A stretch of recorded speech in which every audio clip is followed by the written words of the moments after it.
How you been? Oh, pretty good. It's winter here, so it's nice and cold. Oh, that's good. Hmm.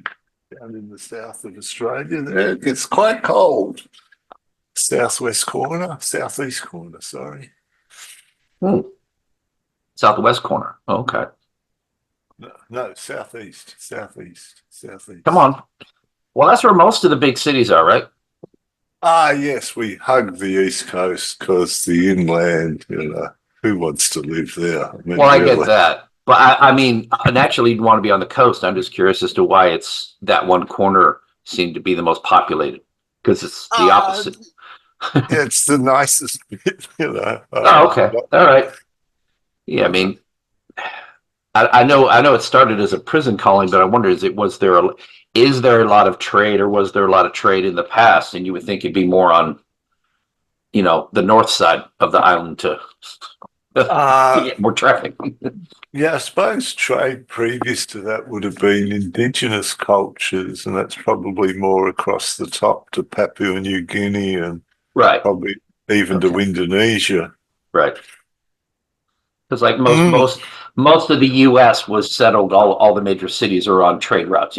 Along the coast, along the rivers, natural yeah, bays like Hampton Roads, where I'm at, and as we traveled, it's like where the railroads went. You know, and now the highways. So it makes sense where people come and trade, people tend to stay and live, and that's how it yeah. grows. So And if the climate's nice, they stay there. that's right. That's right. No, but the large sections of Australia that nice to visit wouldn't want to live there. Yep. Yep. I get that. I get You know, that. there's too much of nature that just really wants to kill you. That's what it wants to do. Yeah, you still have you have some of that issue. There's quite a few things out there. Just Yeah, they just want to kill you. That's I, all I I'm want. I'm surprised Steve Irwin lasted as long as he did, considering Yes. he was always poking around in nature. We have all these social media thing that comes up on snake catchers Hmm. because in a lot of the states of Australia, not so far down here because it's colder, they have snakes in your house. So you got to call the snake catcher and get these poisonous snakes out of your house. So that's one of the advantages of living down here. It's a bit colder. Yep. Not even the cane toads have got this far. Well, that's good. Hmm. It seemed like a good idea. There was these pests they had last century in the cane fields, Right. and they thought if they went to South America and got these cane toads, they would eat the pests. Right. Except the cane toads are poisonous and they got no other predators. So if anything eats it, they die. They're horrid. Oh, and they breed like mad. That's hilarious. Yeah. Mm. Best intentions. Yeah, it seemed like a good idea at the time, but didn't really work. Good morning, Felipe.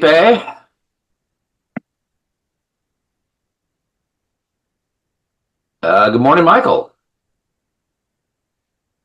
You're on mute. There you are. That's all right. Good afternoon, Christopher. Hello. Oh, good afternoon. So you're across the other pond. Yes, Correct. we're on the should I say the Oh, it's eastern side 11 of the p.m. pond. where I am. Okay. Well, give me 3 more minutes and I can say good morning as well. There you go. That early, Brendan. How I'm good. I'm good, thank you. I'm very good. I'm still awake. I've made a coffee, so I don't put That's myself to sensible. sleep. That's sensible. That's it. Nice strong black coffee. Right. No, I Yeah. put milk in it. I'm I've, sorry. I've just had mine. So where are you, Michael? I'm in England, Okay. southern England, in a Okay. place called Sussex. Yep. I've heard of it. Yeah, you have you? Yeah. Just north of a town called Brighton. You must have a number of Brightons in the United States. Yes. And I live in a town called Burgess Hill, and I understand there are a number of Burgess Hills in the States as well. You see, We do recycle a lot of names. We do. well, Yes. well, fair enough, as I say that. But I mean, I used to live. I live in what used to be Princess Anne County, and there's a lot right, of. okay. What's funny is I grew up in Seattle, where we had a Queen Anne Really? part of the city. So it's like, well, I guess when she was younger, she was in Virginia, and then later on, she moved to Seattle. She became queen. Yeah, that's fair enough to say that. Well, I was in England last year, and I'm surprised how many towns with Australian names you've pinched. Yeah, good one, that, Uh, Brenda. Good one. I like that uh, one. Mate, we didn't use any imagination. When they got here, they just took a whole lot with them. Why not? I mean, it's popular names and things like that. Well, what's stopping you from doing that, really? I mean, it's nice to know that names are, if you like, being used over the place. Good morning, Michael Fenn. Yeah. I always get to have other Michaels around when Michael's with me. I was in a car. I had Michael Fenn, Michael Johnstone, and Michael Joyner all in the car together. It's like, okay, I gotta go on nicknames for y'all because I can't keep you all. Yeah, Mike, and Mick, or whatever. And they're all officers, so they're all in the same lodge with me. So. All right, okay. Which lodge is that then, Christopher? Virginia Research Lodge, the one that's all right, this. 1777. Yep. Okay, that's us. That. Yes. Yeah, Michael joined us last year, and I've taken him with me traveling a lot this year. So we visited a lot of the other research lodges. So it's been a lot of fun. Mm-hmm. So good to see you, Michael. Missed you the other night, but I'm glad you're here. Understood. I had plans. I was almost there, and something happened, and I just couldn't make it. I get it. Well, it's like you said, you had stuff all week. Bill Peterson said the same thing. He's been out of the house every night that week. I don't know what it is. Sometimes it just comes in clusters where it's like everybody's meeting. So, good morning, Alan. Nice to have with us. Well, it's glad to be back. Oh, missed a bunch of you meetings. Yeah, well, we didn't meet in June because we had a lot of other things going on. So that's on me. But our last meeting I think was in May. I'm only doing maybe one or two of these a month this year because I just got so many other things going on. It's a lot of arranging. If I had a full-time person who was producing this and setting up the speakers, and all I do is show up, sit down, and talk, I'd be fine. But since I do all of it, it's kind of like, let's cut it back to one month. We have that person. His name is Chris. I know. Well, yeah, but that don't do me any favors.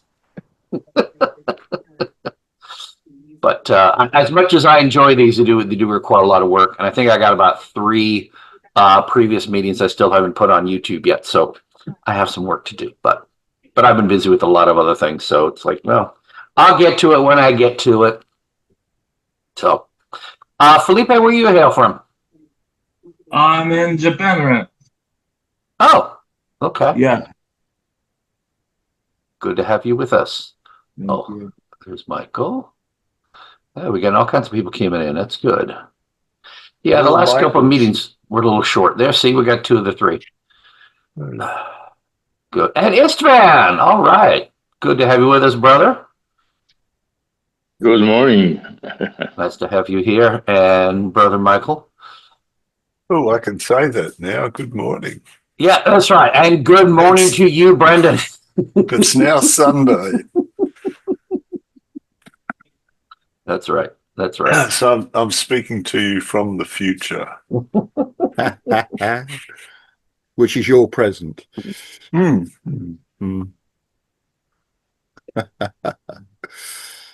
Do you find our ancient ways quaint?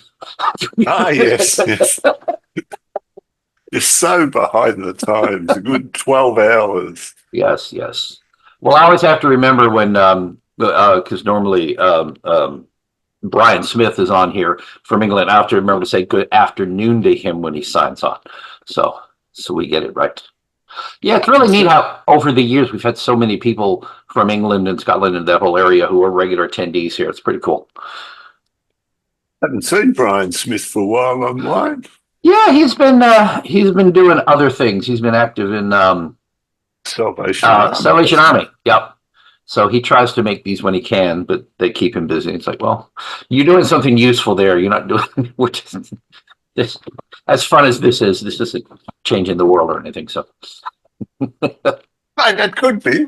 no. Well, we might. You never know. 50 years from now, this might be the cornerstone of civilization. Who knows? They go review the ancient text. This was on something called YouTube. This is before we got the implants and people had to sit at a desk or use their phone to see the internet.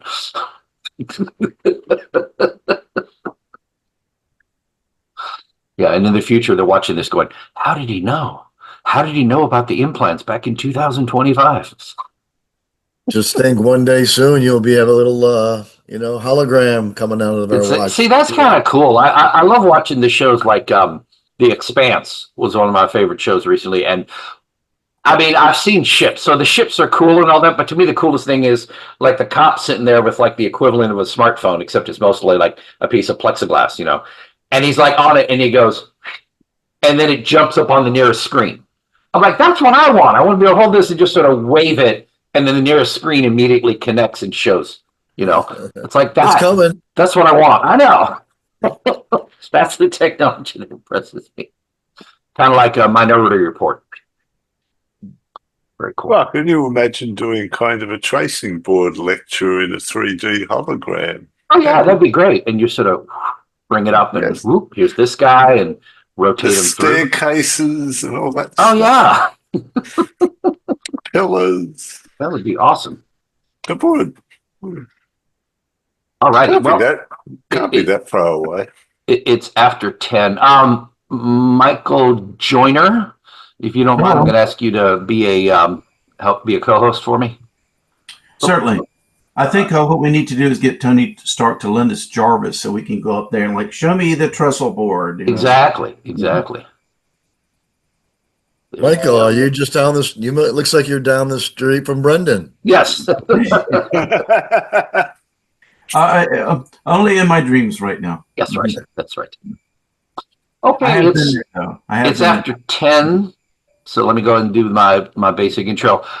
Good morning, everyone. This is Virginia Research Lodge number 1777's semi sort of monthly unstated meetings. I'd like to welcome everyone to it's July 19th, and Brother Brendan Kyne will be our speaker today. If you're watching us on YouTube sometime in the future or next week, please like and subscribe. Go ahead, Michael. What you're saying? Joyner, you were saying something? No, I didn't. Okay. All right. Well, fine.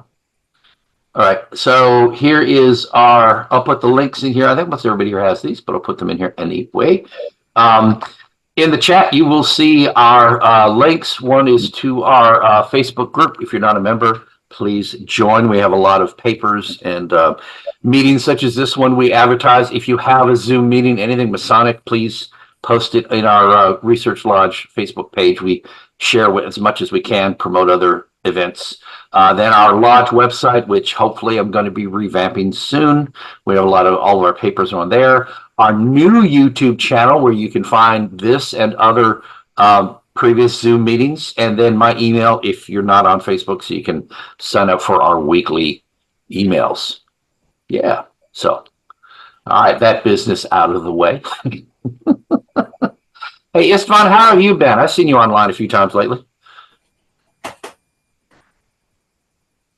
I am okay. Thanks for asking. Everything is okay. I just got up having a little bit late today and having finished my first coffee, but I wanted to listen to this because I'm interested in the topic.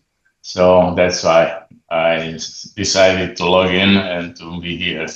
All right. Well, we appreciate it. And for those of you, again, watching at home later on, these will all be available on YouTube to watch. But honestly, it's much more fun to attend the meeting because you get to catch all the interactions. You see all the stuff I edit out, what little I do, of the back and forth.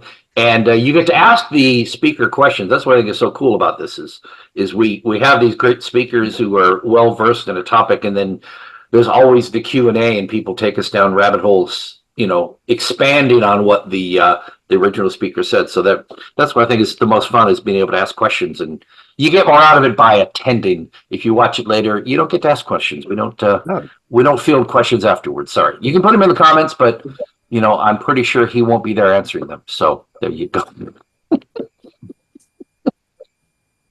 Brendan, if you're ready, I'm going to go ahead and hand it over to you. Go ahead and do you have a presentation, or you can be sharing? Yeah, no, I have a presentation I can share. So it was to keep your interest. Okay, you can do that when you like. And come on, there it is. That's my screen share. Wonderful. Looks good. All right, go ahead and introduce yourself. Take it away. Christopher, thank you for inviting me this evening. I'm Brendan Kyne from the Victorian Lodge of Research. And this morning or this evening, I thought we'd have a quick look at a little bit of Scottish Freemasonry. This was just a lodge talk I put together a while ago when someone said, "Oh, give us a talk on Scottish Freemasonry." So this is kind of what I came up with. But before we get to Scotland, let's just pop over the border to England. Now, many books, and if you pick up most books on the history of Freemasonry, they'll tell you that it began in London in 1717. Well, we know that might be the formal beginnings of modern day Freemasonry. We know that wasn't the beginning of Freemasonry. So where did it come from?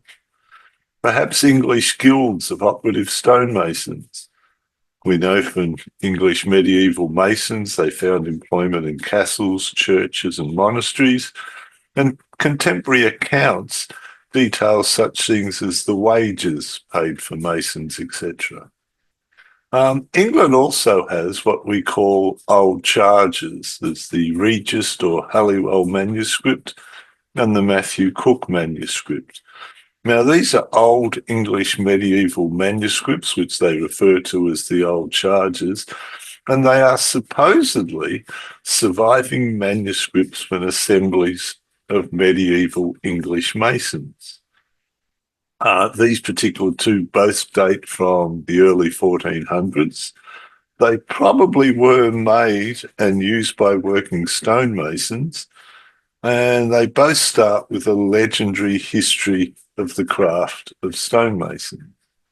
Now, although there appears to have been a proliferation of versions of these manuscripts in the 1600s, there's very little evidence of any established system of Masons' lodges. Now, there's the exception of the London livery companies, and we'll get to those in a moment. But consequently, it's impossible to say how many groups of medieval English stonemasons formed themselves into lodges that could have been the basis of modern English Freemasonry. Now, I have to mention the first Englishman on record as joining Freemasonry. An important point there is on record. Now, he's a gentleman, as you all know, called Elias Ashmole, an antiquarian, astronomer, alchemist, and a founding member of the Royal Society, and pretty much a man interested in all things esoteric. Now, Brother Ashmole noted in his diary, if I can move that out of the way, 1646, October 16, 4:30. I was made a Freemason at Warrington in Lancashire with Colonel Henry Manwaring of Cheshire.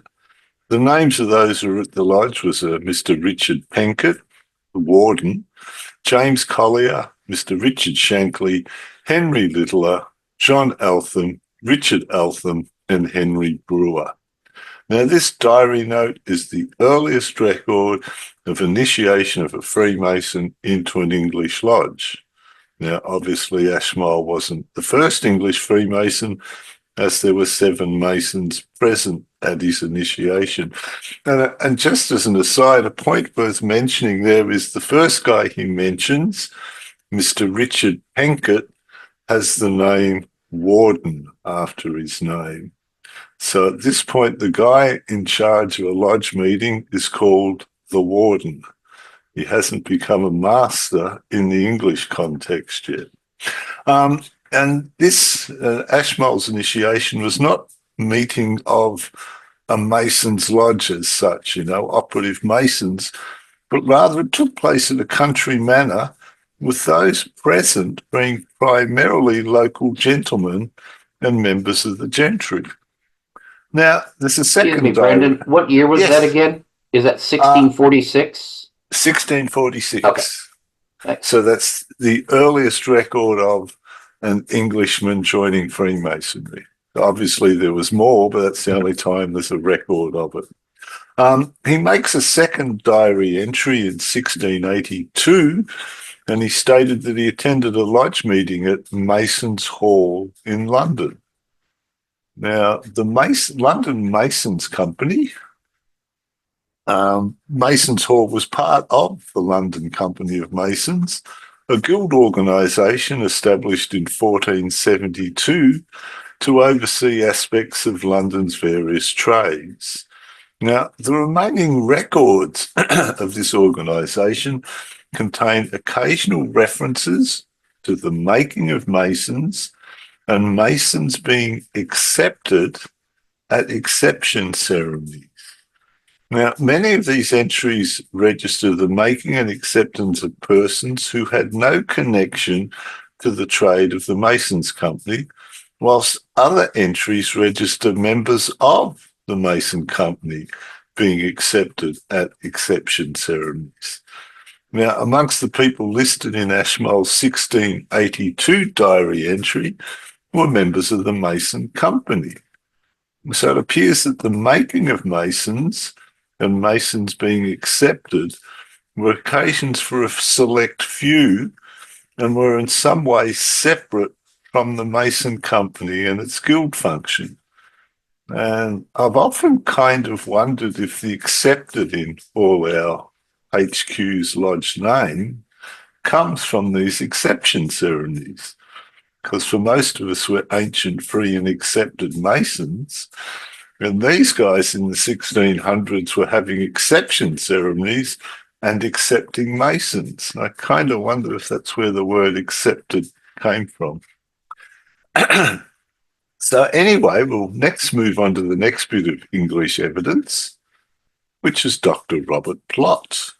Now, he was not a Freemason, but he did detail what was known about English Freemasonry in the late 1600s in his Natural History of Staffordshire in 1686.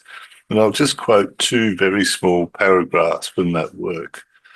To these add the customs relating to the county, where they have one of admitting men into a society of Freemasons.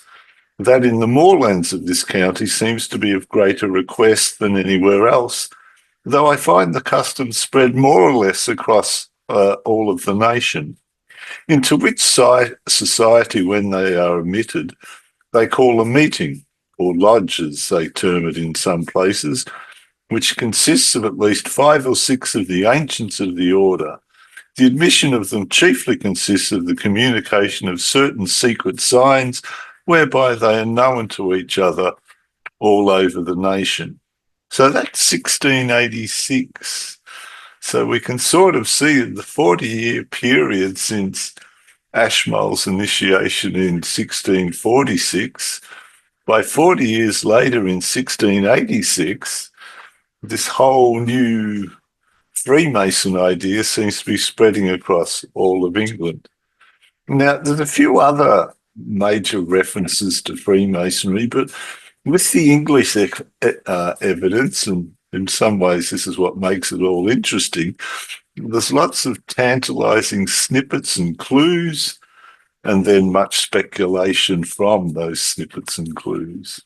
Now, according to the story, in 1717, 4 lodges met at the Goose and Gridiron Tavern in London and formed the first Grand Lodge of Freemasons and put a brother Anthony Sayer in the chair as Grand Master for the ensuing 12 months. And that's the actual laneway to the Goose and Gridiron, but that photograph there is not of the original building, it's just the laneway. So let's inject a bit of Scotland into this story. This new Grand Lodge of London and Westminster needed a history. It needed a constitution to give them an ancient and noble pedigree. So who did they call? A Scotsman, the Reverend James Anderson. Now, the Reverend James Anderson was a Scotsman born in Aberdeen in 1684. His father was Master and Secretary of the Aberdeen Masons Lodge. And for those who might be in the mark degree, his father was the one who famously compiled the Aberdeen Mark Book Register.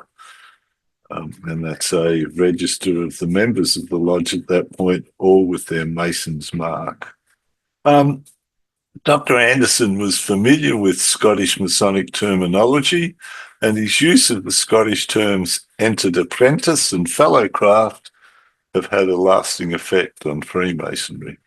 Anyway, in 1723, Dr. Anderson publishes his Constitutions and History of the 1717 Grand Lodge of London and Westminster. Anderson used manuscripts such as the Cook manuscript with his own additions to create this fantastic history of the craft of Freemasonry, which he traced from Adam, including many famous historical and biblical figures, either as patrons or grand masters of the craft. However, in 1738, Anderson publishes a revised edition of his Constitutions, and there is much we could highlight about that edition, especially in terms of Scotland. But our point here is that Anderson's Constitutions of 1738 is the only record of that 1717 Goose and Gridiron meeting. And for the first years of the Grand Lodge of London and Westminster. So this is the only record of that event ever taking place. There's no other independent contemporary records. Hence today, that very 1717 meeting is being called into question by scholarly university academics, suggesting that the true date was probably 1721. Now, springing from that date, I picked up this kind of interesting bit of Scottish history, hence this story this morning. So first, let me refresh you all with Dr. John Desaguliers, born in 1683 and died in 1744. He was the son of Huguenot refugees who fled to England in the 1600s.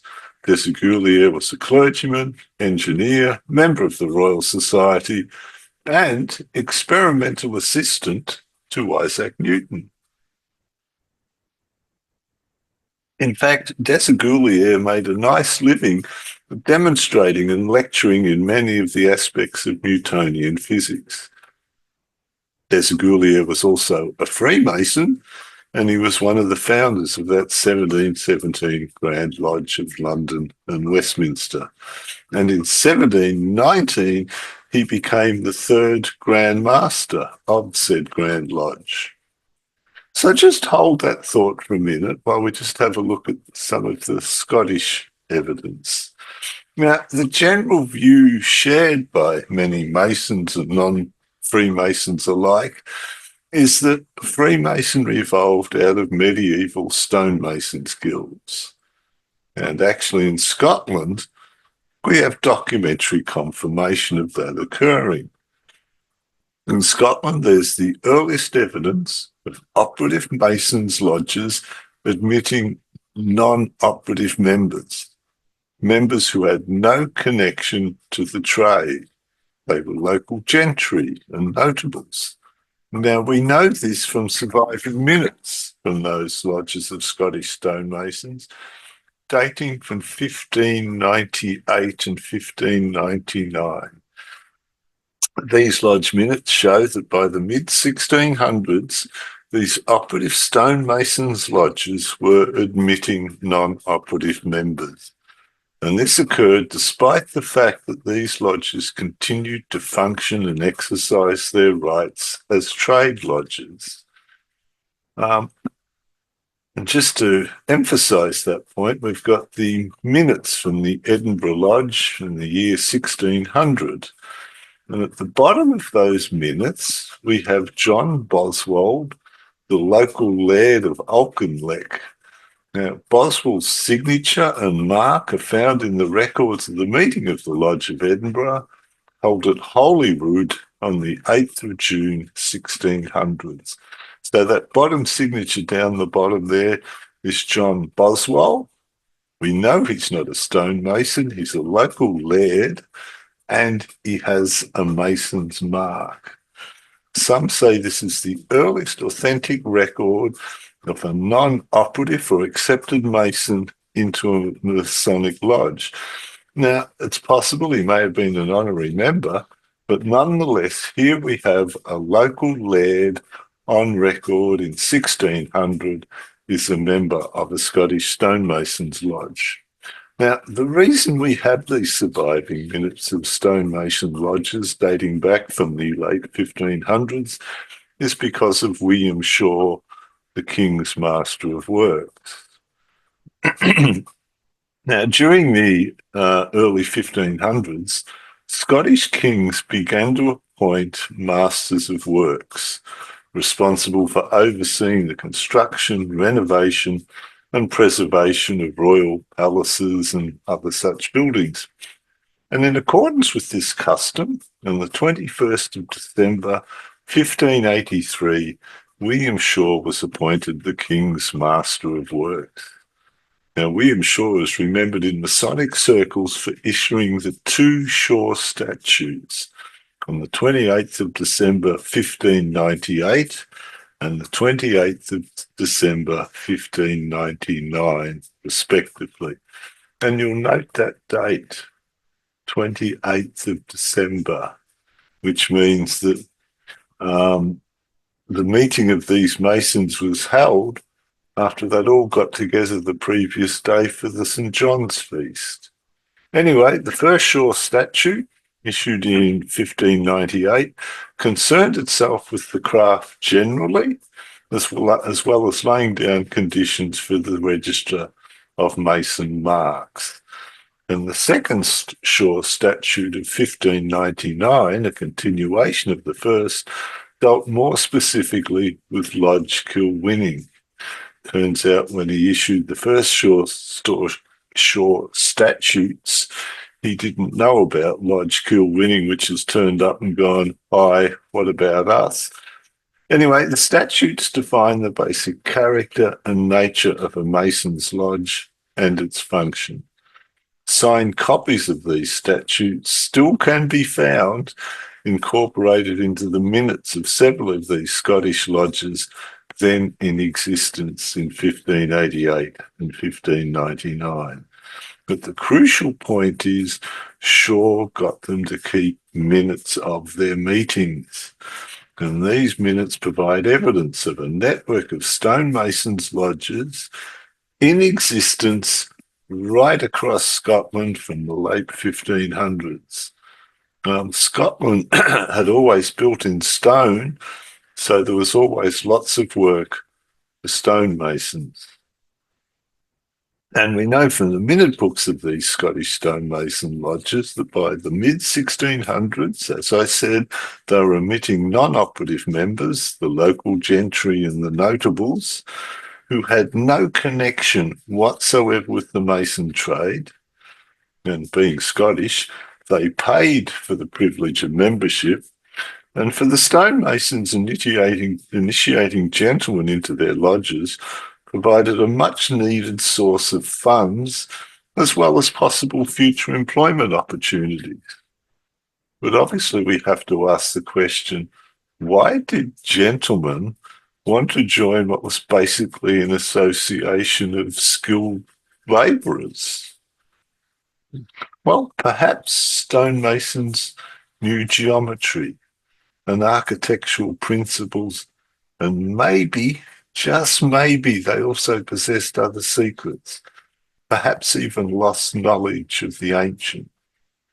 Now, while we're just still in Scotland and on that question of lost knowledge of ancients, Sir Robert Murray, a searcher, he was in fact a searcher for such secrets, a Scotsman born in Perthshire in 1608, and he provides an authentic record of one of the earliest admissions into Freemasonry. In on the 20th of May, 1641, so 5 years before Ashmole, he was submitted by members of the Edinburgh Lodge of Masons, serving with the Scottish Covenanters Army, which at that point was across the border in Newcastle upon Tyne in England, and they admitted Murray and General Alexander Hamilton to the membership of their lodge. In some respects, just as a thought, this is probably the first instance of a travelling military lodge.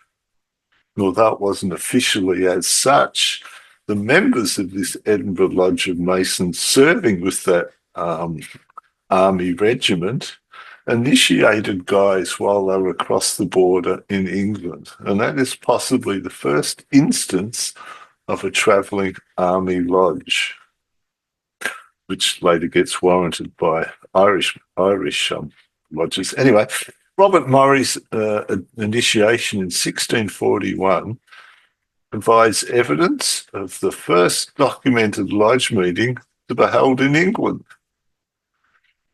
This guy was the first president of the Royal Society. He also had interest in hermetics, alchemy, and the Rosicrucians.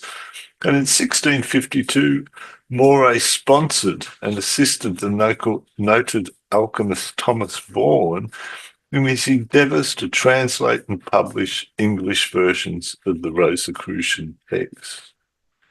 And as a personal emblem and as his Mason mark, Murray chose the pentagram. And as you can see there in his signature, he's incorporated the pentagram into his signature. He said he chose that as his Mason mark because it was a symbol that he equated with invisible and hidden mysteries. So this is the first speculative Freemason on record to be initiated into Freemasonry.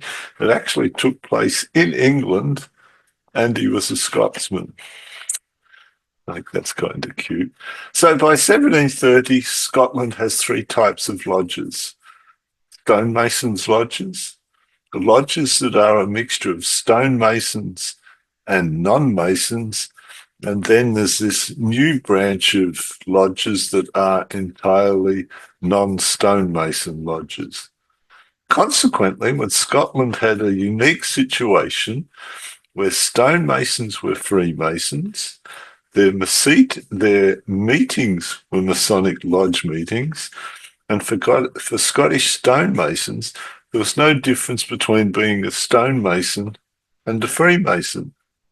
And when the Grand Lodge of Scotland was formed in 1736, over 70% of the Scottish lodges declined to participate at that time. And these were primarily all stonemason lodges with few or no non-Mason members. So the earliest snippets of Mason's ritual, which later formed the ritual that was familiar to us today, date from the late 1600s, and they are also all Scottish in origin. The Edinburgh Register House manuscript, the Arley manuscript, the Chetwood Crowley manuscript, these are all Scottish in origin. So there's just a brief overview of why I think Scotland has a greater claim to be the origins of modern-day Freemasonry, because it has such a rich documented history of Freemasonry. So just returning back to our friend Dr. Desaguliers, as I said, he was the third Grand Master of the Grand Lodge of 1717. Another of Desaguliers' skills was his knowledge of water supply, heating and ventilation. He actually improved the ventilation system at the House of Commons in London. Anyway, in London on the 13th of July, 1721, the Duke of Chandos. Now, the Duke of Chandos was one of Desaguliers' sponsors. So he actually paid Desaguliers a wage, but in return, he wanted to capitalize on these new ideas and ventures and make money from it. Anyway, as I said, in London in July 1721, the Duke of Chandos entertained several Scotsmen and Dr. Desaguliers for dinner. Those Scotsmen included the Provost or Mayor, John Campbell of Edinburgh, and John Livingston, the Deacon Convener of the Trade of Edinburgh. And supposedly at that dinner, Desaguliers was asked to come to Edinburgh and provide advice regarding the city's water supply system. Consequently, Desaguliers was in Edinburgh a month later, and while he was there, on the 21st of August, he visited the Lodge of Edinburgh St Mary's Chapel and requested a conference with the deacon, warden and master masons of the lodge. That's their current building, but that's not the building they would have been meeting in when Desaguliers turned up in 1721. But the minutes of this lodge state that on finding him duly qualified in all points of masonry, they received him as a brother in their society. Now, Dr. Bob Cooper, a famous Scottish Masonic historian and curator of the Grand Lodge Library of Scotland, suggested regarding Desaguliers' visit to Edinburgh Lodge, and I quote, "We can reasonably deduce he was seeking information." Now, I don't know whether some of you have seen that old movie from about 15 years ago called The Scottish Key. And in that movie, there's this particular section of it. Two members of Mary's Chapel Lodge in Edinburgh get out the old minute book out of an old safe, and for the cameras, open it up and point to the page and show you the minute from when Desaguliers visited the lodge that day. But I think Bob Cooper's right.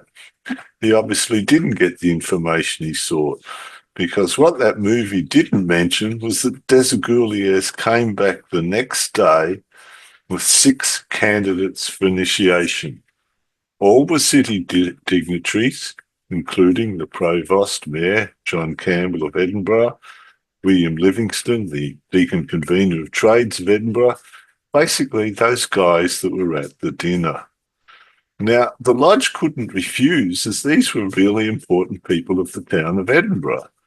Consequently, the minute book states that honourable persons were admitted and received entered apprentices and fellow crafts. What Desaguliers has done, he was then able to witness the rituals used by the Edinburgh Lodge to make these individuals Freemason.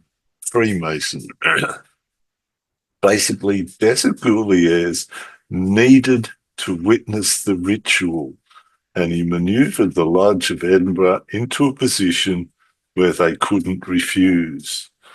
I think he wasn't just visiting Edinburgh to give advice to the city fathers regarding their plans to pump fresh water into the city. His real reason, he needed to see the Scottish workings, because he knew the English didn't quite have the full ritual. Now, 2 months earlier, on the 21st of June 1721, the Duke of Montagu was installed as the first noble Grand Master of the Grand Lodge of London and Westminster. And he swore to observe and keep inviolate for all time Cummings, the franchises and liberties of the Freemasons, and all records of ancient time in the custody of the Old Lodge in St Paul's, London, and was moreover firmly held and bound never to connive any, and I kind of like this statement, encroachment on the landmarks of the old lodges of England. 1721, I think that's the first mention of landmarks in Freemasonry. Anyway, in return, the old lodges surrendered their privileges in trust to a new body named the Grand Lodge. And this is what the minute says.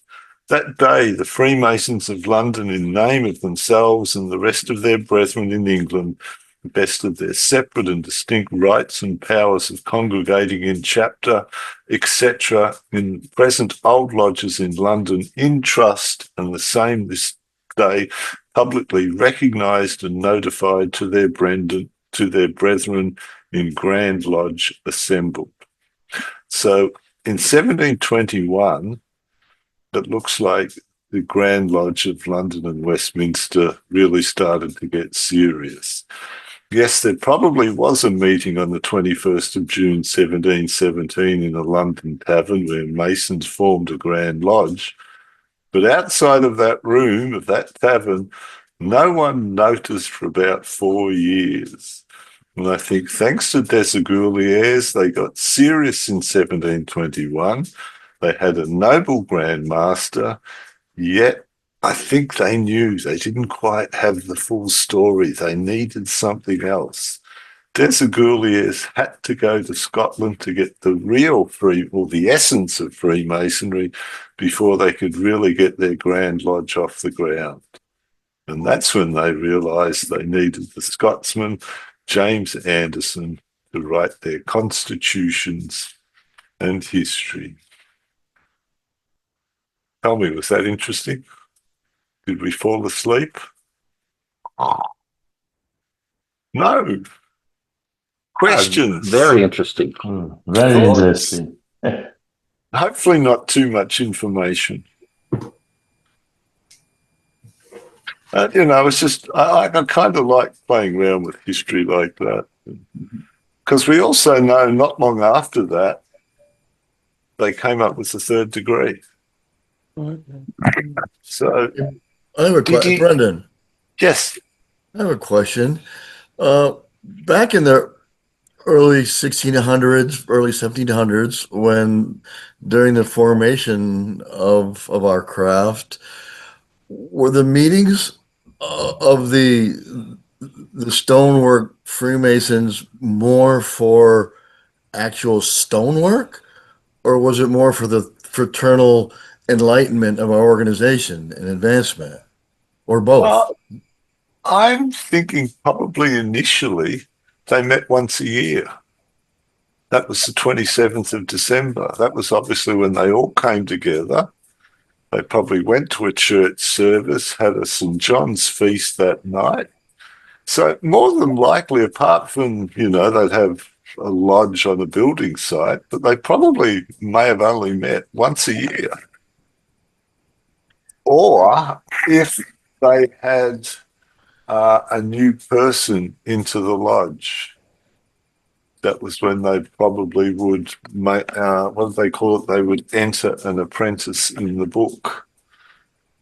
But I mean, was it more? Do you feel that it was more for the advancement of the knowledge of stonework, or or maybe just as well for the advancement of the fraternal, just the brotherhood? Well, I think the brotherhood would have been an element of it because it was a pretty specific trade and it really did need an amount of skill. I mean, to build those buildings with the arches and all the rest, and they're still standing 4 years later, even though these guys were labourers, manual labourers, they're pretty skilled manual labourers. So I reckon, yes, there would have been meetings where they would have had to instruct on how you actually be a stonemason. But you're right, there would have been the element of we're a brotherhood and we're a special brotherhood because we've got this knowledge. We know how to do the radius of a circle and Pythagoras' theorem. They may not have called it that, but they would have known how to do that.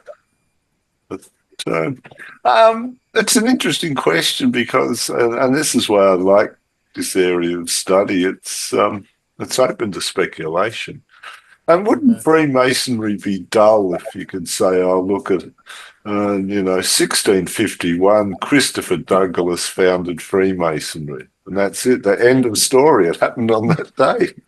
There'd be no debate. There'd be no bookshelves to write about. The fact that it's kind of a bit hazy and murky, I like that. Gives us, fish around in it. I can give endless talks like this. Hmm. I think Michael? you'll find, Brendan, as I say, to compliment your presentation. Well done. Thank you very much indeed for that. Right. Well, I'm a Philip member and a past master of a lodge in Scotland, and have been so for 25 years. I'm an A lot of- English Mason now. Yeah, and also an English Constitution Mason as well. It's interesting, but I think you'll find that from my small researches, there were also Archmasons, and they were, if you like, specifically trained in the specific mathematics in order to build the arch in cathedrals and other places like that, such that they were aware of all the stresses and the strains, etc., where the buttresses were placed, whether or not you need flying buttresses, etc., such that if you did your mathematics, as I say, correctly, you won't be in a position where you put the keystone up and the whole roof fell down. You see that, which I understand happened. Which that's where their real skill was. That's Those right, vaulted chamber roofs Yeah. on those cathedrals. You look at those and go. In Winchester Good. Cathedral, there is an effigy or a statue of a Royal Arch, or should I say an Arch Mason, and he's actually wearing, if you like, what we think is a red cloak, Okay. which is interesting to say that. It is indeed. Yeah, I find it a fascinating period. And so we're so indebted to William Shaw telling the stonemasons, you've got to keep minutes of your meetings. And we've got from 1600 these Scottish lodges that still exist today and have minute books going back, what's that, 400 years? Well, that's Mary's Chapel, number one, where they've got their first recorded minute, I think, in 1599.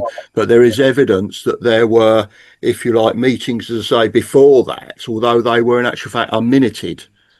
No, there is the one that didn't exist. It had folded by then. Was it? Yeah. Atchison's Haven. Right. Okay. Yeah. Its minutes date from, I think, 1570 or something. Right. Interesting. Yeah. Interesting. And they're really interesting minutes because it notes the entering of apprentices, Right. and the passing of fellow crafts. Right.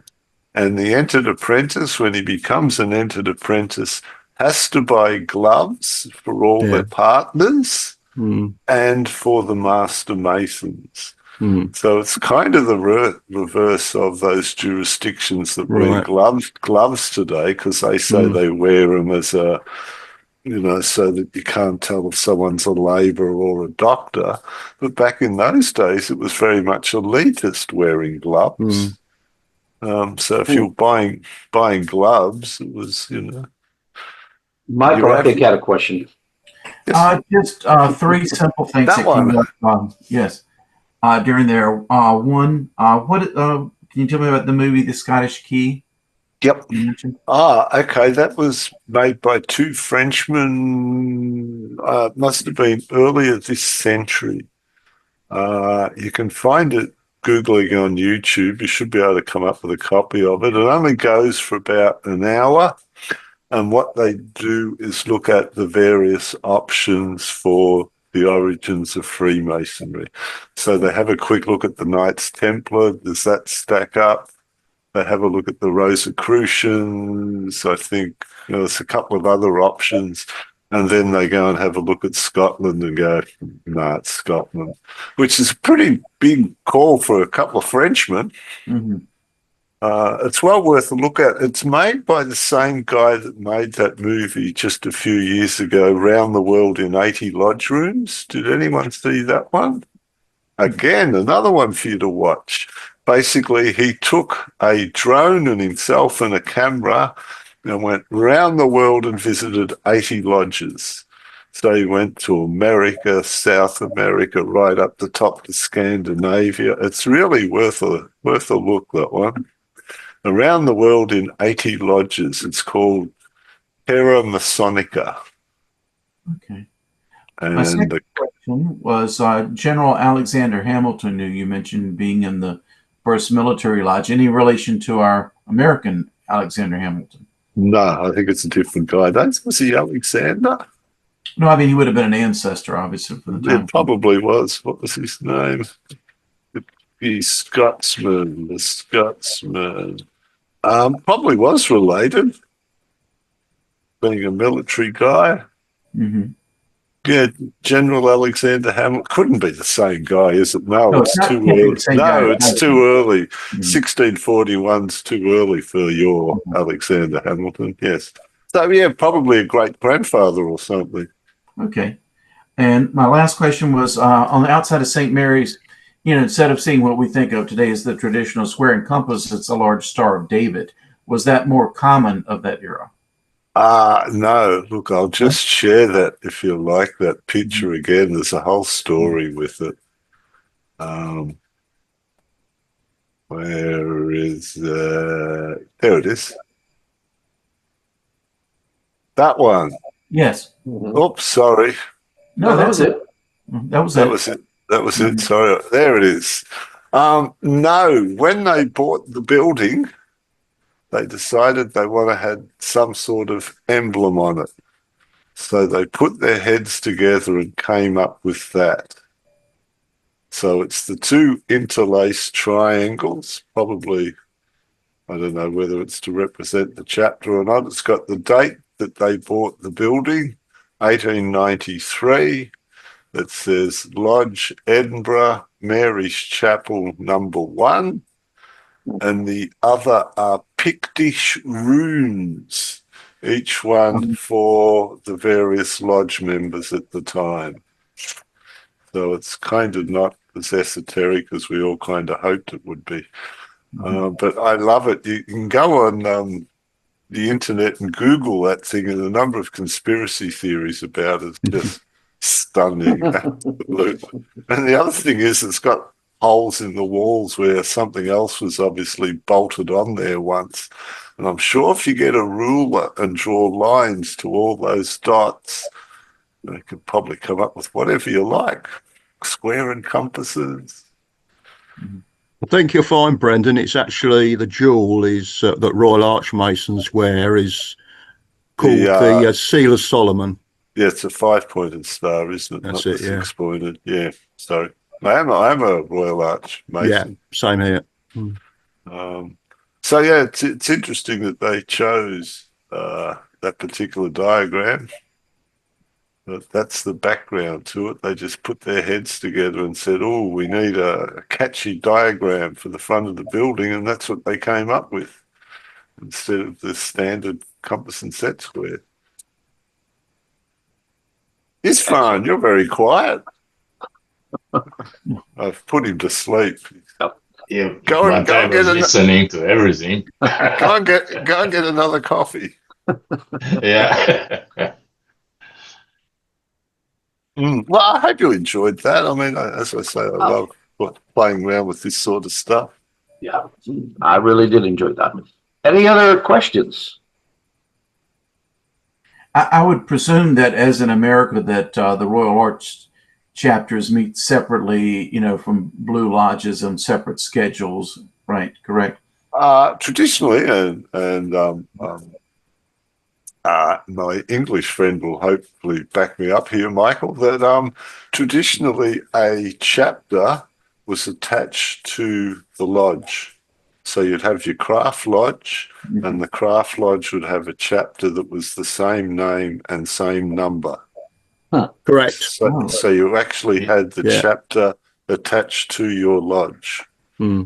So yeah, that's how it was, even in Canada at the very beginning, but now it's totally different. And we know from the early English stuff that from around early 1730s, they're working the chapter degree. So it didn't take them long since they created a third degree to go, hang on, there's something missing. We've got to make up another degree. Within no time, we've come up with another degree. Or were they using stuff that already existed? Well, that's the theory. It originally came from Ireland, apparently, the Royal Arch. But it's a case of researching that carefully.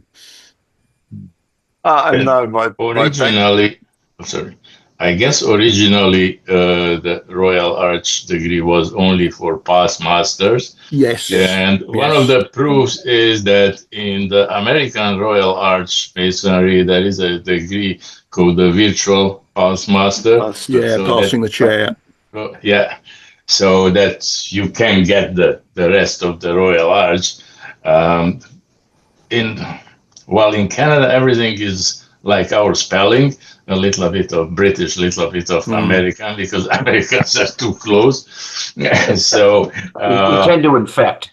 yeah. So even with the degrees and rituals and many Masonic things, actually are somewhere in between the old English and sometimes even a little bit of Scottish influence and what is today in Americas, in the United States. So we are in a very peculiar situation sometimes that it's not really like in the neighboring state, but it's not really. You go to England, that actually it's not really like them. Then you visit the Scottish lot.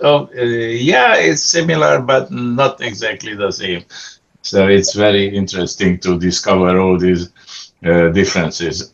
Or even Irish working as well.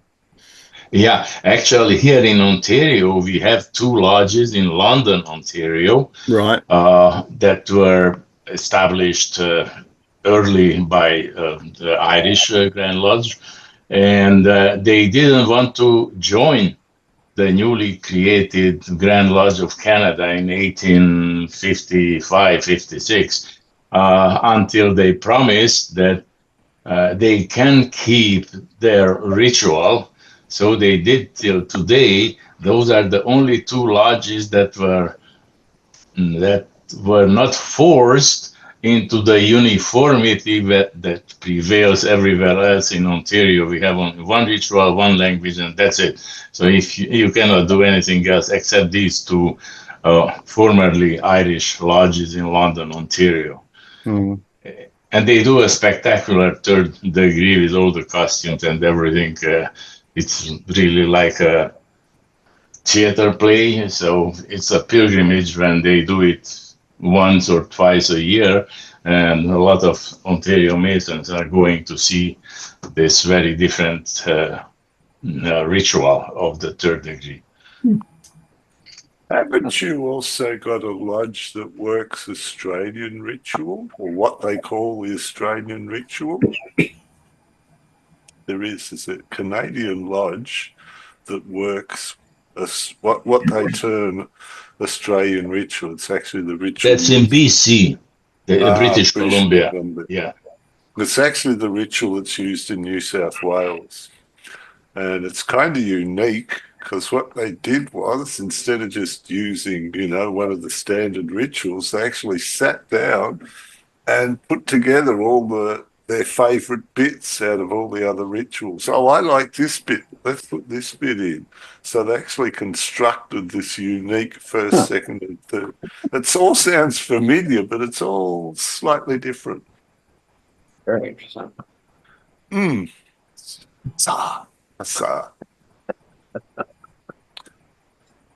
All right. Any other questions for the group? Brandon, do you have a written version of this presentation, like a paper? It's really just a large talk at the moment with lots of notes, but not really a talk. I see. A paper as such. Well, this will be. I'll put this. This is being recorded this month, so this will be on YouTube for someone. But yeah, I know people like to go back and reread the whole thing at their leisure. Well, you can probably get YouTube to give you a virtual transcript. That's true. That's true. Yeah. I just looked at the Cross Irish Masonic records, and number 209, the St John's Lodge, was warranted on the 6th of May 1841, and it joined the Grand Lodge of Canada, it says here, on the 13th of November 1855 as number 14.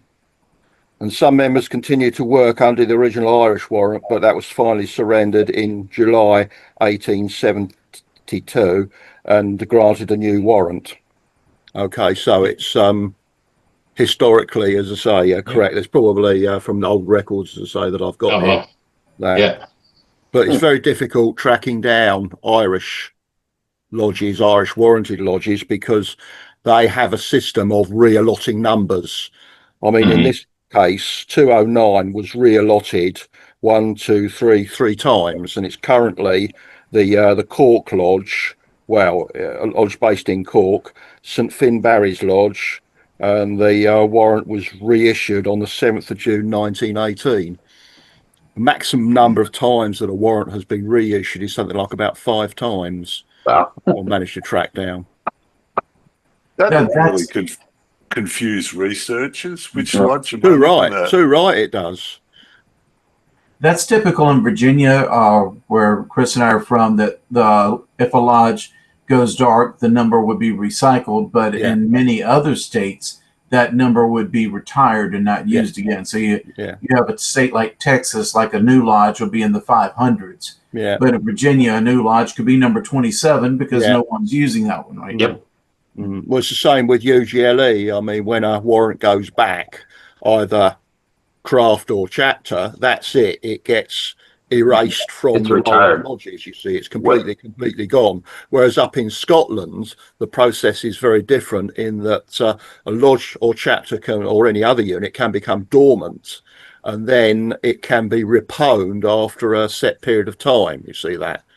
I mean, the word repone comes from the Latin word reparare, which means to return, restore, or to replace to its existing state. And the lodge I'm an affiliate member and a past master of, we were opened in Lodge Felix 355 was opened in Aden in South Yemen, and it closed, or rather became dormant, in 1972, 73, around that time, because of the political troubles. It was reponed as a lodge of research in Aberdeen in 1998. 2 years later, when I affiliated in the year 2000, it celebrated 150 years of Freemasonry, having been dormant for something like about 26 years. You see that, which is a sort of interesting situation. You see that. But that's the name and the number are brought back. Yeah, it's you don't have all it is just a ceremony of a reponing ceremony. It's just basically a ceremony of reopening a lodge after dormancy. You're not consecrating a new lodge, so you don't have the consecration vassals, as I say, that are there. Wow. Well, Okay. it makes that whole renumbering really. If you study Virginia lodges, I learned this early on because I wanted to catalog all of the lodges in order by number. And it's like this lodge, number 55 was chartered in, say 1920, and Lodge 56 was chartered in 1836. Like, wait a minute. Why did 55 get a lower number?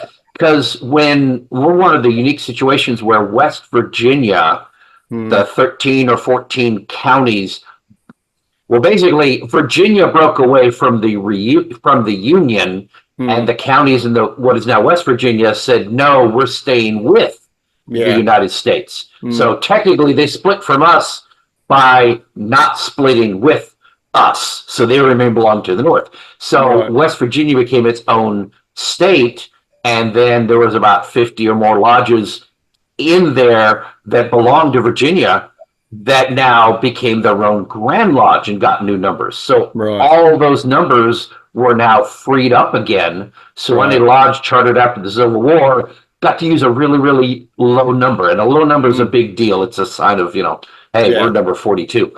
So that's why it's like all over the place. There's a whole bunch of numbers below 100 that were opened up again after the Civil War because those numbers became available again.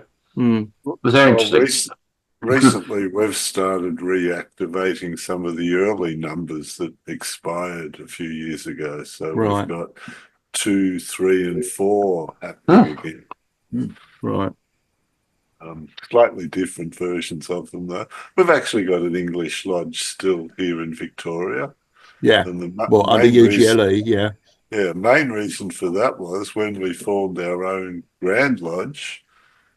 If we didn't keep an English lodge, all the Englishmen would lose their English Grand rank. No, So disagree. if we keep an English lodge, they It's a get good, to keep it's a good story.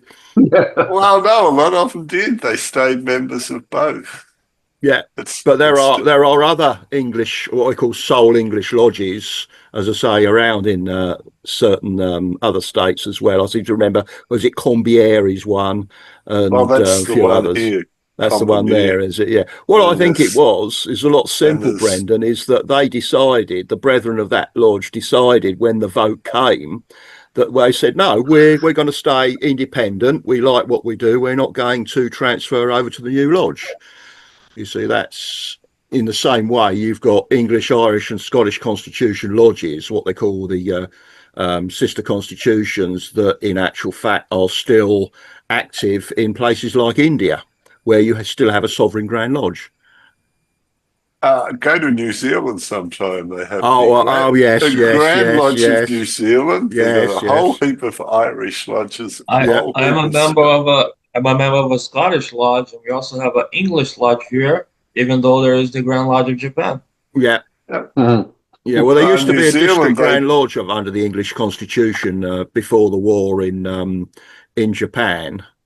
And there's only one English lodge that made it through the Second World War, which is Rising Sun, 1301. What a sad person I am remembering that. But there's also some Scottish lodges as well. But a lot of the reasons why the Scottish lodges came back is because they could be repowned. You see that. Well, in New Zealand, they actually have separate buildings. They pretty much don't even talk to each other. Yeah. There's Brendan, Yes. just one thing you may find interesting about Virginia, and I'm sorry to interrupt there. That's right. The early lodges could have chartered from either Scotland or England. And what the brothers in at Williamsburg, which is one of our oldest Virginia lodges, said, if you were from a Scottish chartered lodge, you rarely went to an English chartered lodge and vice versa. And it wasn't until after the Grand Lodge of Virginia formed that that they were really intermingled very much. But it wasn't, in the 18th century, if you from a Scottish chartered lodge, you tended to say separate. You went to another Scottish chartered lodge. For example, a few years ago, about 15 years ago, I went to lodge number 2-237. Is one of the oldest Scottish lodges in Virginia. I think it was 1755. And they still have their original charter, their original master's apron sent over with the charter.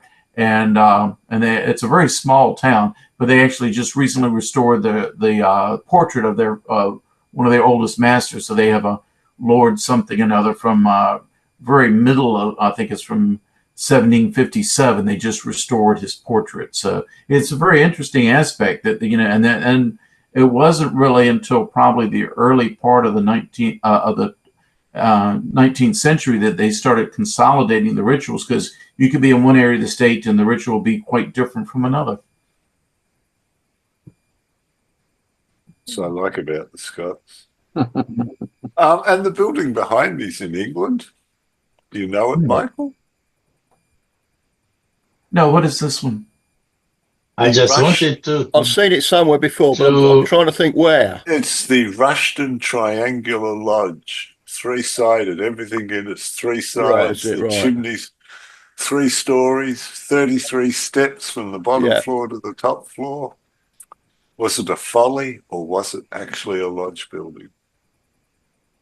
Some say it was a folly, some say it was a lodge building. Isfahan, you've got that book there. I know that one. The presentation reminded me of this book on my shelf by David Stevenson, the origins of Freemasonry, the Scotland century. Yeah. So there are a lot of details that probably couldn't be presented in a 1-hour presentation.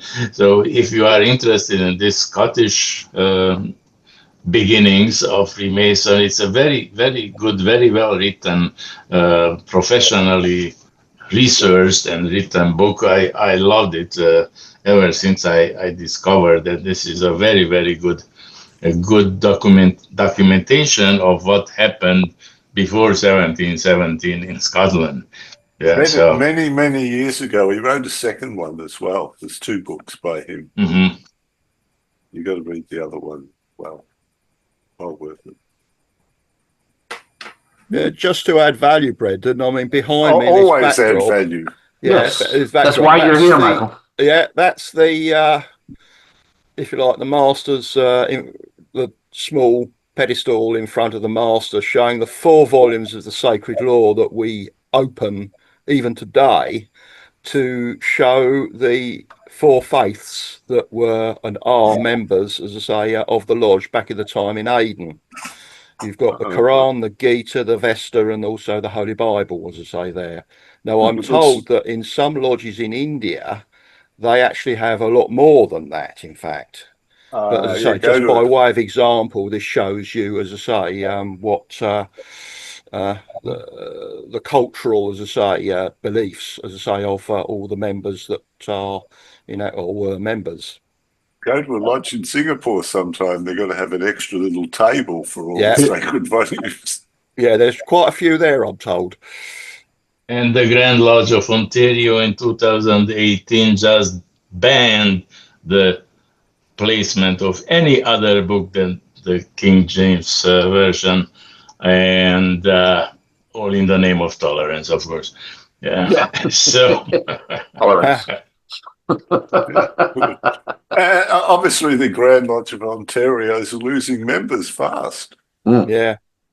yeah. Well, that'll keep. They tend to do things like that as they're going downhill. I just found something that I'd like to show. See if I can get this up to the camera. This was, as you know, Americans, we love our pens. If you don't die with a shoebox full of pens, you've done something wrong. You haven't lived. You haven't lived. Not at all. This is one done by Fredericksburg. It's 270. It to celebrate 270 years of Scottish Freemasonry heritage. I'm going to see if I can put this up to see if you guys can see it well enough. Oh yeah. Scottish flag. Here you go. Yeah. Yep. Oops, God, there it is. Yep. Yeah, no, you run into those masons, especially the younger ones, and their whole lapels are covered in little pins. I just try to rotate, 2 or 3 at a time, depending on where I'm going, just to, I see somebody, he gave me that pin, I'm going to wear this because he'll be there, or what have you. I wanted to say, normally I would announce what our next speaker is, but I'm just looking ahead. I have a conflict, so I have to reschedule. So in August, we will have another Zoom meeting on the 23rd, but the speaker spot is open right now. So if anybody else here wants to step up and be a speaker, we'd be happy to accommodate you. But we do have, we appreciate, thank you, Brendan, and we appreciate anybody watching us on YouTube. If you're watching this now, please like and subscribe because that helps us grow. We will have more of these. We have more stuff going on locally too all year. Next Virginia Research Lodge meeting in person is August 16th, and Austin Schifrin will be our guest speaker, and he has been a speaker on our Zoom meetings more than once, and he's going to come out in person down to Virginia, and it'd be wonderful to have him here. So I like bringing in people from we don't normally get to our Zoom in-person meetings as well. So it's a great opportunity with the internet letting us do that. Send me the plane ticket and I'll be there as well. I'll see you. I don't know what's in the budget. This is the first one actually where I'm doing more than throwing him, somebody $100 for gas, which is what we've done recently. We have the budget for it, but I haven't done it before, and we haven't had an out-of-town speaker in a while. So it's sort of like I'm navigating that for Austin to figure out what we do. So it should be most interesting. One thing, Chris. Go ahead. In Richmond, Virginia, at Mason's Hall on Saturday, September 27th, and I did put the link at the beginning of the chat. We're having an all-day Masonic Con, and we'll have a lot of good speakers. It's going to run the programs begin at 9 a.m., but we will have a breakfast for all attendees before. But we have one guy I know John Rourke is coming, one of our speakers. Matt Parker is coming as one of our speakers. Wow.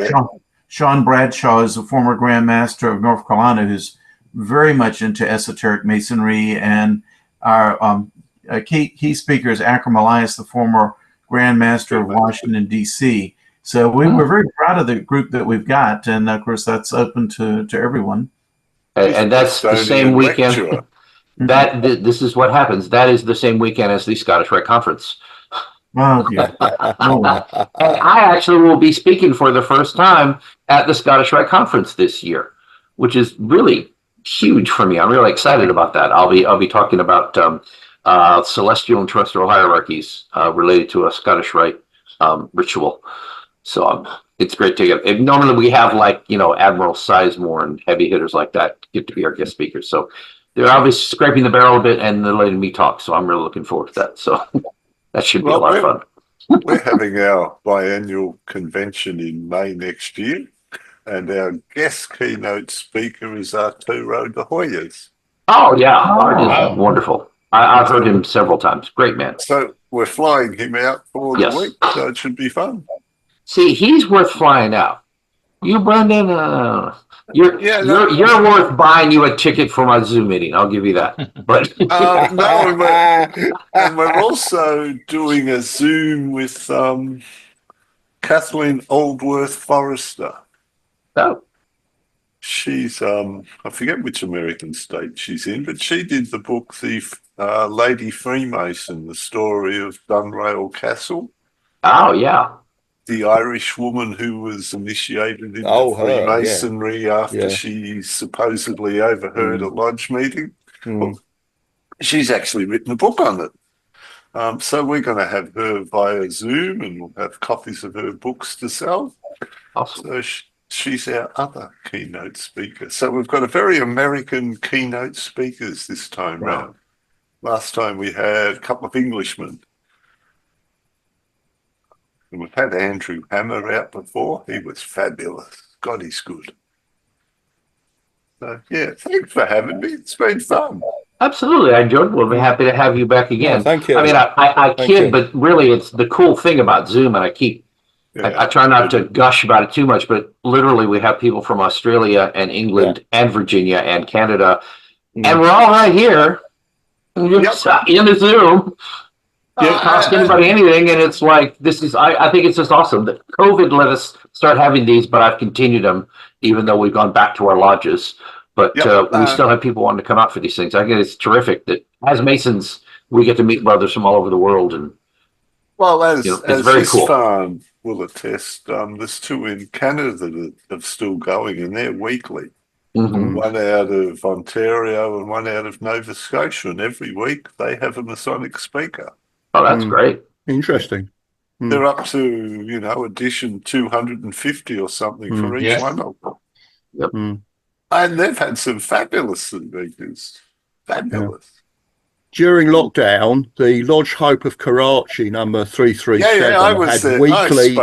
weekly lectures. Yeah, you see that. I've been to a couple of and they've got two of mine on there. One about Freemasonry at sea, a story of shipboard lodges, and another one on Freemasonry in Aden, South Yemen, talking about Lodge Felix and how it was formed.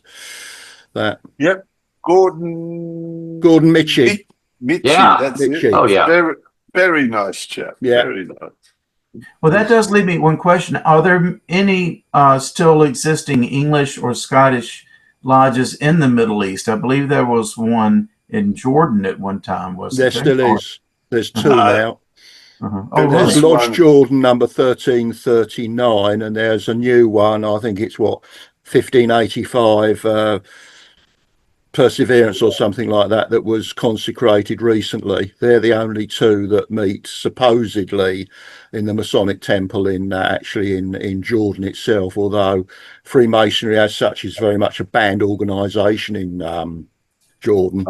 But the story is, and this depends on how accepting you are of the story, is that the late King Hussein of Jordan was a Freemason, and he permitted, which constitution we don't know, and he permitted the Lodge Jordan 1339 to meet on, if you like, in a private house on his own land or territory. So that. But that's the story, as I say, that's been handed down. But there's also a Royal Arch, Jordan Royal Arch, as I say, chapter that meets there as well, and that's it. But otherwise, within the Middle East, most of Freemasonry has been closed down. Yep. Except for Lebanon and Israel. Lebanon and Israel. Well, Israel, you've got a Grand Lodge, as I say there, which is seeded from Scots, so to speak. And Lebanon's got about 6 or 7. That's Grand right. Lodges. Yeah, there used to be Yeah, lodges in from Scottish in Syria as well, but they've been by and large closed. The important feature about Scottish lodges is something like about 40% of the total number is abroad. Yeah. It's the Grand Lodge, if you like, with the largest number of lodges, as I say, abroad, so to speak. Whereas UGLE is There only are 2%. 12 Scottish lodges in Lebanon, I think. Hmm? There are 12 Scottish lodges in Lebanon. That's right. Yeah. And there is also, isn't there a district Grand Lodge of Scottish Constitution? Yeah, there's a In district Grand yeah. Lodge in Lebanon. Yeah. And the In district Lebanon, Grand yes, Lodge there in is. Middle East. Yeah. Then there's the District Grand Lodge of the one New in York, is Asia. it, or whatever it is? New York. No, the one actually. that covers Malaysia, Singapore, Hong Kong. It's the District Grand Lodge. The district Grand Lodge in the Far East covers Yeah, Hong That's it. Hong Far Kong, East. Hong Kong, and the Far East under That's UGLE. it. That's Hong it. Kong, South Korea, the Philippines, and Japan. Yeah. Well, in our state of Western Australia, which is kind of the western half of the Australian continent, their Grand Lodge there is pretty well going downhill rapidly, but there's about 16 Scottish lodges that keep on trucking on. There's 2 districts out there. There's Goldfields, I seem to recall, and also Yes, there Western is. Australia. As I say that. And they seem to be doing well, Well, while yeah. the actual local Grand Lodge is just going downhill. One is tempted to ask the question why. I put it down to Grand Lodges start to control everything. They Yeah. almost squeeze the life out of it. Whereas if your Grand Lodge is a couple of 100,000, a couple of 1,000 miles away on the other side of the world, it's a lot more freewheeling. That makes sense. Hmm. Well, I like to say that a Masonic Lodge is not like a McDonald's. We're not Yeah. a franchise. You Yeah. No, we're don't not. walk in and expect the same experience. And You the know, a concept- Grand Lodge should be a broad rule. Okay, your master has Broad to be church. a warden. That's Yeah. it. I mean, you give a lot of leeway and let lodges do their thing. It's a thing here in the States too, where it's more of a tradition where the Grand Lodge is like, no, we need to manage this and this and this and this. We don't want, we want homogeny. It's like, no, we don't. No, every lodge should have its own unique flavor. You go there, it's like, oh, the ritual should be the same, but just how the lodge operates within broad parameters, just leave us alone and just let us do our thing. And I like attending lodges where they got their own personality. It's kind of like, yeah, that's how Kempsville is, or that's how Richmond Randolph is, and all. It just, that's that lodge, and the people who are there like it, and it's a change from the lodge you're in. That's what makes it interesting to visit. I don't want a franchise. I don't want a McDonald's. Well, I'll have Well, to get similar you, to Christopher, to visit the Formula One lodge, as I say, in London. That's a right laugh. That is serious Freemasonry. It is. I mean, they normally have about 70 members now, and I think 30, 40, 50 visitors come along to it. But I'll tell you so, though, it's absolutely brilliant. It's good fun. That is.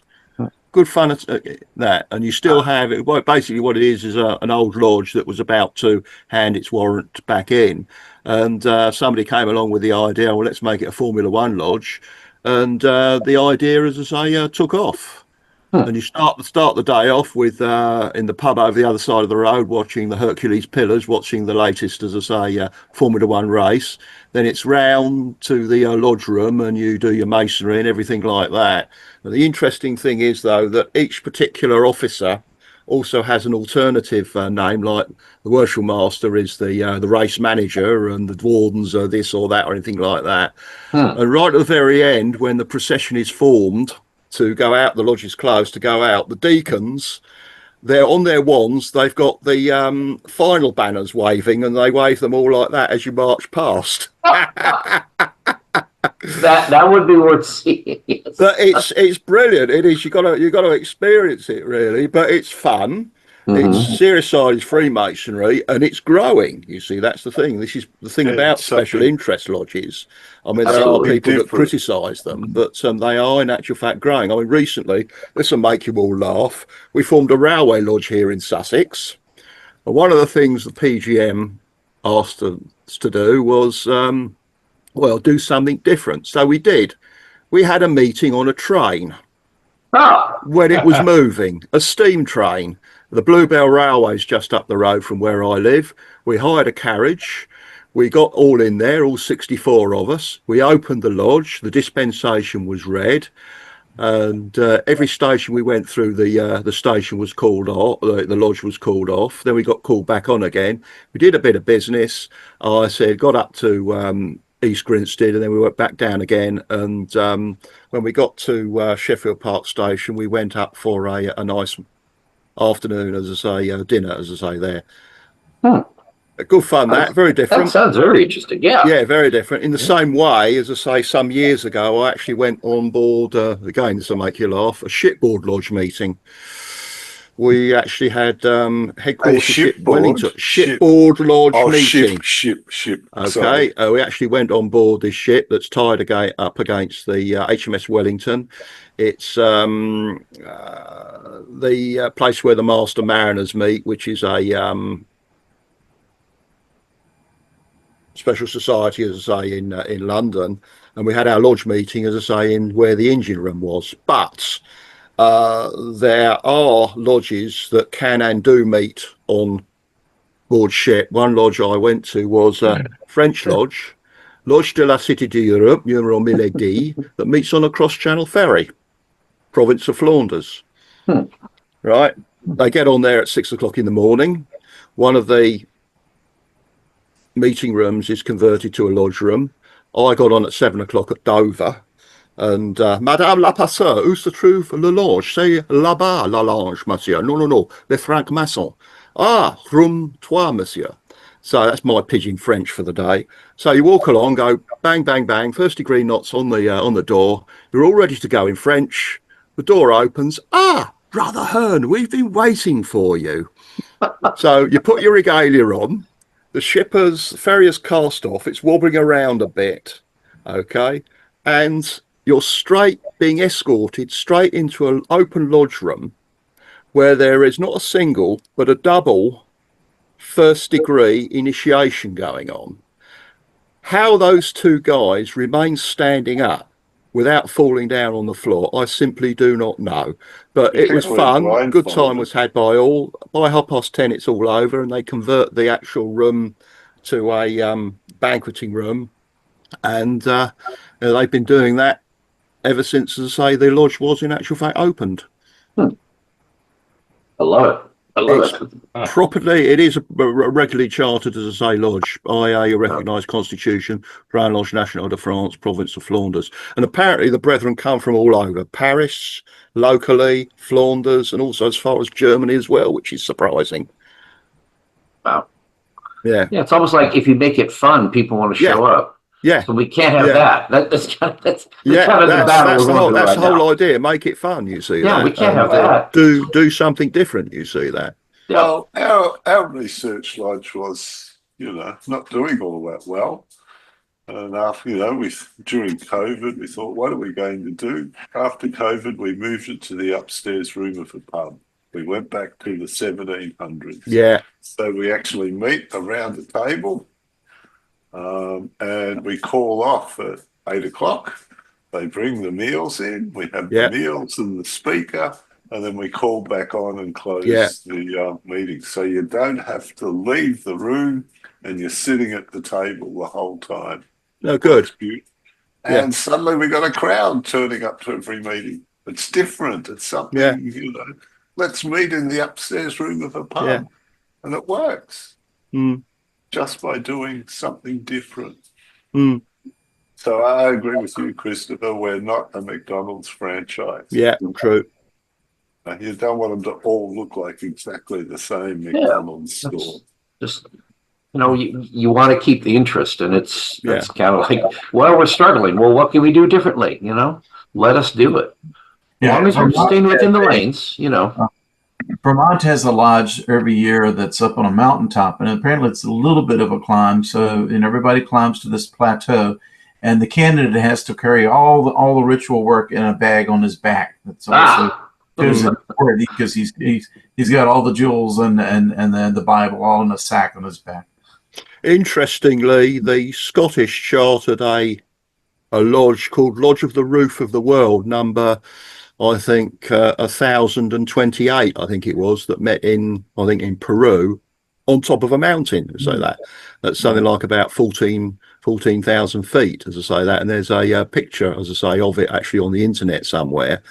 And the lodge is dormant currently now, but more recently there was an Indian lodge in actually in India, CR Karma, number, I think, 1408, that actually met higher, as I say, than that, and they've documented it actually on Facebook, you see. So there are these various, as I say, differences, so to speak, in that respect. But I'm told, this, I haven't had any chance to prove this, that there is a lodge, an Irish lodge in Hong Kong.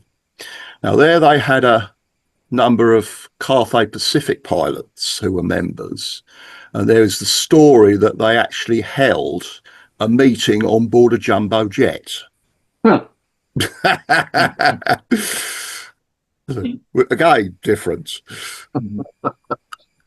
Howard has a very easy job. It's like, well, I don't think anyone's coming in that door. that. But I say, I've got no proof that it actually happened, but it's just a story that I've been told, so to speak. You see that?